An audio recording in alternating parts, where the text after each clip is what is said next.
అయితే నా పేరు వచ్చేసి రవితేజ. వయసు అమ్మ నా చెల్లి, సొంత చెల్లి. దీంట్లో అసలు నేను ఇట్లా జరుగుతుందని చెప్పేసి అస్సలు ఎక్స్పెక్ట్ చేయలేదు.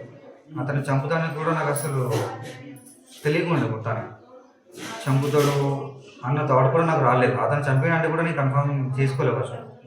ఎందుకంటే ఉన్న రోజులు అతను స్టార్టింగ్లో మంచిగా నటించిండు, మంచిగానే ఉన్నాడు. ప్రేమ అతను చూపించలేడు, చెల్లె చూపించింది అతని పైన. కాకపోతే కొంచెం నల్లిగా ఉంటారని చెప్పేసి అంటారు కదా, అమ్మాయికి ఉన్నారు అలా ఉన్నాడు. ఇంత పెద్ద సైకో అని చెప్పేసి నేను అసలు ఎక్స్పెక్ట్ చేయలేదు. మా చెల్లెని అంత దారుణంగా చంపిన దానికి నేనైతే గవర్నమెంట్ని అడిగేది ఒకటే, పోలీసుని అడిగేది ఒకటే, చట్టాన్ని అడిగేది ఒకటే, అతన్ని కఠినంగా ఉరిగిస్తేనే బెటర్. సమాజానికి కొంచెం మెసేజ్ ఇచ్చినట్టు ఉంటుంది. వెంటనే ఉరిగిస్తేనే బెటర్ అని చెప్పేసి నేను అనుకుంటున్నా. వాళ్ళ అమ్మకు కూడా కొంచెం జీవిత ఖైదీ లాగా, లేకపోతే ఒక 40-30 సంవత్సరాలు పర్లేదు. ఎందుకని చెప్పాలంటే ఇప్పుడు వాళ్ళిద్దరు కలిసి ప్లాన్ చేస్తారు, వాళ్ళ అన్నకు కూడా ప్లాన్ చేస్తారు. వాళ్ళ ఎందుకు మనకు సంబంధం లేదు. మెయిన్గా ప్లాన్ చేసిన అయితే వాళ్ళ అమ్మ కొడుకు. ఇక వాళ్ళ సంగతి మనకి ఇంకా తెలియలేదు. ఒకసారి వెళ్ళి అడిగితే తెలుస్తుంది. కాబట్టి నేను కోరుకునేది ఒకటే, అందరినీ దయచేసి ఖచ్చితంగా అతన్ని ఉరిగిస్తేనే బాగుంటుందని చెప్పేసి నేనైతే అనుకుంటున్నాను. బయటకు వస్తే మాత్రం మేము విడిచిపెట్టేదైతే లేదు. ఖచ్చితంగా మీకు అందరికి హామీ ఇస్తున్నాను, గ్యారంటీగా చెప్తున్నా. మరి ఏదో వార్నింగ్ ఇస్తున్నా, ఖచ్చితంగా పక్కా వార్నింగ్ ఇస్తున్నా. వాడు కనుక బయటకు వచ్చిందని చెప్పానంటే నా చేతుల్నే కాదు, ఇంకా చాలామంది ఉన్నారు అన్న. ఎవరి చేతికి దొక్కినా కానీ ఖచ్చితంగా వాళ్ళ పని అయిపోతుంది. ఇద్దరి పని అయిపోతుంది. అది నరకడం జరుగుతుందో తెలియదు, కొట్టడం జరుగుతుందో తెలియదు, లేకపోతే దీంట్లో తోసి చంపేయడం జరుగుతుందో తెలియదు. ఖచ్చితంగా వాళ్ళ పని మాత్రం. అంటే పెద్దవాళ్ళు అవుతారు వైష్ణవికి, తన ఆడపడి చెబుతున్నాను. అయితే పెళ్ళై 1 year అవుతలేదు, ఇంకా 1 year కూడా కంప్లీట్ అవ్వలేదు. ఇంకా తను ఇప్పుడు 4th month కంప్లీట్ అయిపోయి 5th month ప్రెగ్నెన్సీ.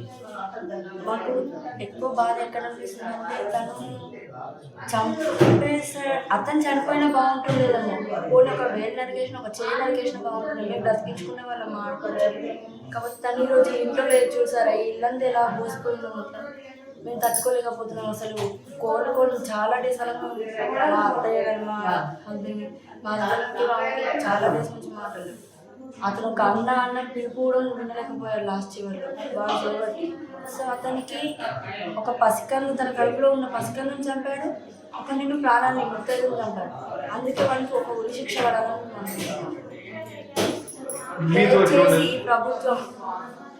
దయచేసి ప్రభుత్వం వాళ్ళకి ఉరి శిక్ష కోసం మాకు సపోర్ట్ చేయండి. సోషల్ మీడియా అందరికీ చెప్తున్నా, ప్రతి ఒక్క ఛానల్ వాళ్ళు వస్తారు, అందరికీ కూడా చెప్పేది వారికి శిక్ష చేయాలి అంతే. నా పేరు చెర్రి. వైష్ణవి నాకు చెల్లి అవుతుంది. చెల్లె అంటే మా అమ్మ వాళ్ళ సొంత చెల్లె కూతురు. మాతో చిన్నప్పటి నుంచి మంచిగా కలిసి ఉంటుండే, మంచిగా మేము వేరే మస్తు ప్రేమ ఉంటుండే.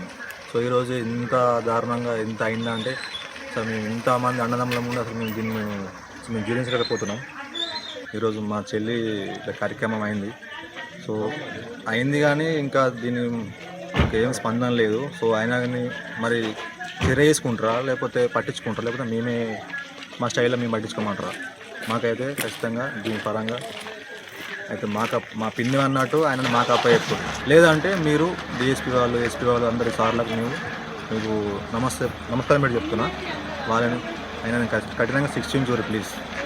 అలాంటి వాళ్ళు ఉంటే ఇంకా దారుణం అవుతుంది. ఇలా ఈరోజు మా కుటుంబంలో ఎంత దుఃఖానికి కారణమైన అంతకుని మాత్రం అసలు వదిలేయకండి ప్లీజ్. మా చెల్లె మేము ఎంత ప్రేమ చూసుకున్నామో రోజు మాకు ఏడుపు మిగులుతుంది. ఆయనకి ఏమన్నా అయితేనే మేము జర కొంచెం తృప్తి ఉంటాం.